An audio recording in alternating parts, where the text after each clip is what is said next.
Alam nyo ba mga mina, sa isang itlog lamang ay makakagawa na tayo na homemade na mayonnaise? Tapos sobrang dali lang pala nito dahil konti lang yung mga ingredients na gagamitin natin. Kaya naman pwede ito sa lahat, mapa-macaroni salad, palaman sa mga sandwich o tinapay. Kaya naman di na natin kailangan pa pumunta ng grocery kapag naubusan tayo. Pero syempre di nga tayo makakagawa ng homemade na mayonnaise kung wala tayo nitong 5-in-1 hand blender na nabili ko dito sa TikTok. Mura lang to mga mi at very useful talaga sa kusina. Kasi kapag bibili ka nga nito ay meron ng chopper, coffee grinder, blender at whisk. Easy to use lang din to dahil nandito na yung mga pindutan niya kung paano gagana. At adjustment kung gusto mo ng mahina o malakas ang pagbe-blend. Kaya naman malaking tulong talaga tong hand blender sa paggawa ko ng mayonnaise. Kaya dito sa isang lagayan ay naglagay lang ako ng isang pirasong itlog, 1 cup ng vegetable oil, kalahating lemon juice at 2 teaspoon ng asukal at 1 teaspoon naman ng asin at vinegar.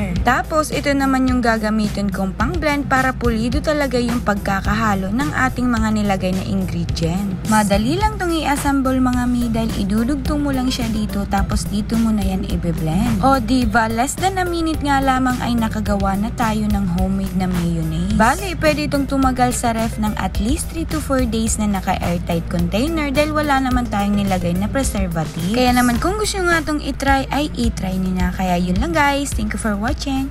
Bye-bye.